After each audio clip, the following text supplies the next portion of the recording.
নমস্কার বন্ধুরা, সবার প্রথমে আমি আপনাদেরকে জয়গুরু বলে স্বাগত জানাই। আর আশা করছি আপনারা সকলে খুব ভালো আছেন এবং খুব ভালো থাকবেন। বন্ধুরা, আজ আমি আপনাদের বানিয়ে দেখাবো বড়ি দিয়ে পালং শাকের তরকারি। তাহলে চলুন রান্নাঘরে যাওয়া যাক। দেখুন বন্ধুরা, আমি এখানে কড়াই বসিয়ে দিয়েছি। কড়াইও আমার গরম হয়ে গেছে আর কড়াই দিয়ে দিলাম পরিমাণ মতো তেল। এবারে এই তেলের মধ্যে দিয়ে দেব বড়ি, আর বড়িগুলোকে ভালোভাবে নাড়াচাড়া করে লাল লাল করে ভেজে নেব। বন্ধুরা, এখানে আমি সর্ষের তেল ব্যবহার করেছি, আপনারা চাইলে সাদা তেলও ব্যবহার করতে পারেন। দেখুন বন্ধুরা, আমার বড়িগুলো ভাজা হয়ে গেছে। এবার আমি তুলে নেব। আর এই তেলের মধ্যে দিয়ে দেবো ফোড়নে শুকনো লঙ্কা আর পাঁচফোড়ন। এবারে ফোড়নটাকে বেশ ভালোভাবে নাড়াচাড়া করে এর মধ্যে দিয়ে দেবো কেটে রাখা আলু। আলুগুলোকেও বেশ ভালোভাবে নাড়াচাড়া করে ঢাকা দিয়ে 5 মিনিটের মতো লাল লাল করে ভেজে নেব।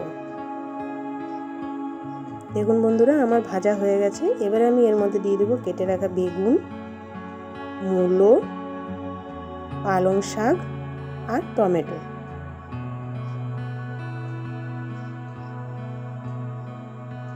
এরপর বন্ধুরা, আমি এগুলোকে বেশ ভালোভাবে নাড়াচাড়া করে নেব।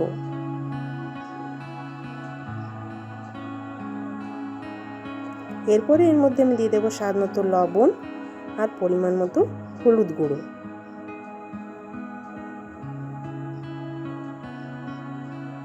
এরপরে বেশ ভালোভাবে আমি নাড়াচাড়া করে 5 মিনিটের মতো ঢাকা দিয়ে রান্না করে নেব। ততক্ষণ পর্যন্ত রান্না করব ততক্ষণ পর্যন্ত এর ভেতর থেকে জল না ছেড়ে দিচ্ছে।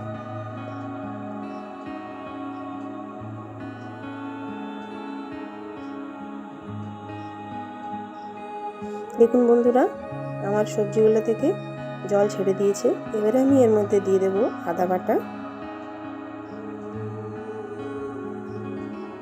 লঙ্কা বাটা। বন্ধুরা, এখানে আমি 4-5টার মতো লঙ্কা বেটেছি, আপনারা যে যেমন ঝাল খান সেই পরিমাণে দিয়ে নেবেন। আর এখানে দিয়ে দেবো ধনে জিরে বাটা। এরপর আমি এগুলোকে ভালোভাবে মিক্স করে ঢাকা দিয়ে কষিয়ে নেব।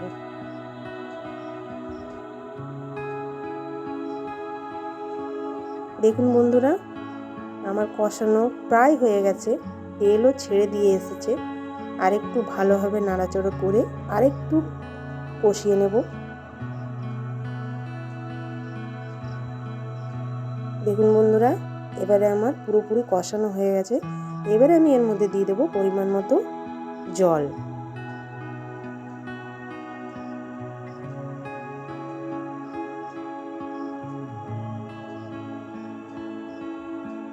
আরেকটু জল দিতে হবে, তাই আমি আরেকটু জল দিয়ে নিলাম। এবারে বেশ ভালোভাবে নাড়াচাড়া করে ঢাকা দিয়ে 10 মিনিটের মতো রান্না করে নেব।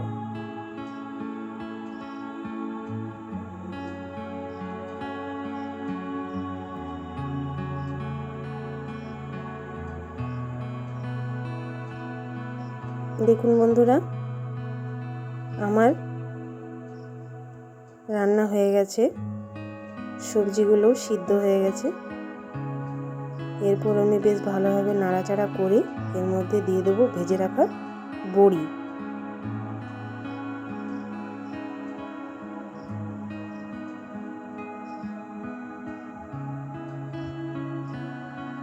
এবারে বন্ধুরা, আমি আরেকটু নাড়াচাড়া করে এর মধ্যে দিয়ে দেবো নামাবার আগে সামান্য পরিমাণে চিনি। দেখুন বন্ধুরা, আমার বড়ি দিয়ে পালং শাকের তরকারি রেডি। আপনারা বাড়িতে অবশ্যই একবার ট্রাই করবেন, গরম ভাতের সঙ্গে খেতে খুবই ভালো লাগে। আর আমার রান্না যদি আপনাদের ভালো লেগে থাকে তাহলে অবশ্যই একটা কমেন্ট করে আমাকে জানাবেন এবং রান্নাটা প্রত্যেকের সঙ্গে শেয়ার করে দেবেন। আর আমার এই ছোট্ট রান্নাঘরটিকে সাবস্ক্রাইব করে এবং লাইক করে আমার পাশে থাকবেন। আবারও আপনাদের সঙ্গে আবার নতুন এক রেসিপি নিয়ে আসব। আপনারা ভালো থাকবেন, সুস্থ থাকবেন। জয় গুরু।